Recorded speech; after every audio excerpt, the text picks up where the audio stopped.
ओम नमो नारायण। अभी इस मौलाना को सुनिए, तस्लीम रहमानी को सुनिए, ये सब एक ही भाषा बोल रहे हैं। एक नुपुर शर्मा ने सही बात क्या कह दी, ये सब बिल से निकल करके कानपुर में आपने देखा पत्थर फेंकने लगे। अभी यह बूंदी की घटना है जो ये टोपी वाला मौलाना बोल रहा है कि उंगली काट लेंगे, हाथ काट लेंगे, कलाई काट लेंगे, आंखें निकाल लेंगे, लेकिन गहलोत पे कोई असर नहीं है। ये वही गहलोत है जिसने धर्म संसद में जब बात आत्मरक्षा की गई तो सबसे पहला ट्वीट इसी का आया था। शर्म आनी चाहिए कि तुम धर्म के नाम पर इस प्रकार से राजनीति करते हो। हमारी बेटी के लिए लगातार असंसदीय शब्दों का प्रयोग ये मौलाना कर रहे हैं और तुम कार्रवाई नहीं कर रहे हो। और शर्म तो बीजेपी को भी आनी चाहिए।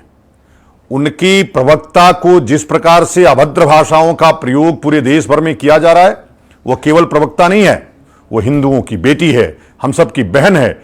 यदि उसके ऊपर कुछ हुआ तो मौलाना तेरी कलाई और तेरी गर्दन दोनों अलग होगी। इसलिए मैं कह रहा हूं कि अगर हम बेटी की रक्षा, अपनी बहन की रक्षा नहीं कर सकते तो हमसे बड़ा कोई नपुंसक नहीं है। अगर भारतीय जनता पार्टी से नहीं संभल रहा है तो हमको ये काम दे, हम उसको संभालेंगे। बात यह है कि आए दिन इनके रसूल की गुस्ताखी होती है और गुस्ताखी रसूल की एक ही सजा, सरतन से जुदा। किसका सरतन से जुदा करोगे? दुनिया तुम्हारे खिलाफ खड़ी होने जा रही है।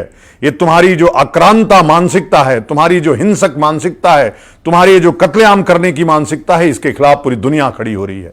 और तुम किसको सरतन से जुदा करोगे? अब ये हिंदू समाज जाग चुका है। और जब जब हिंदू समाज जगा है, हमने सिकंदर को परास्त किया, हमने पूरे मोहम्मद गोरी को परास्त किया, गजनी को परास्त किया। तुम किसकी बात करते हो? तुम कह रहे थे कि हम उंगली काट लेते हैं, हम क्या क्या करते हैं। तो शुरू हो गया है अब तो धर्मयुद्ध। और ये धर्मयुद्ध धर्म की स्थापना और इस्लाम मुक्त भारत और इस्लाम मुक्त दुनिया से ही खत्म होगा। मैं जानता हूं, हो सकता है इस बात को भी तुम हेट स्पीच में डाल दो, लेकिन उससे कोई फर्क नहीं पड़ता। फर्क इसलिए नहीं पड़ता कि धर्म की रक्षा के लिए कृष्ण को भी आगे आना पड़ा था, द्रौपदी की रक्षा के लिए कृष्ण को भी आना पड़ा था, तो नुपुर शर्मा की रक्षा के लिए 125 करोड़ हिंदुओं को आगे आना चाहिए। इसको भारतीय जनता पार्टी के भरोसे, आरएसएस के भरोसे या किसी के भरोसे नहीं छोड़ना चाहिए। मैं फिर से कह रहा हूं, मौलानाओं, सावधान होकर कि मेरी बहन, मेरी बेटी के लिए कोई शब्दों का प्रयोग करना। उसने कोई गलत बात नहीं की है, उसने सच्चाई बहुत ही बहादुरी से की है। और समस्त नारी जाति को, कम से कम समस्त युवाओं को और समस्त हिंदुओं को नुपुर शर्मा के साथ आज खड़े होने का समय है। नहीं तो देखिए, एक आवाज में शुक्रवार के दिन पूरे देश में जलाने का प्रयास किया गया। मैं फिर से कह रहा हूं कि यदि तुम ईंट मारोगे तो पत्थर मारेंगे, तुम पत्थर मारोगे तो तुमको बोल्डर मारेंगे, तुम एक गर्दन काटोगे तो तुम्हारे 100 गर्दन काटे जाएंगे। ओम नमो नारायण। जय हिंदू राष्ट्र।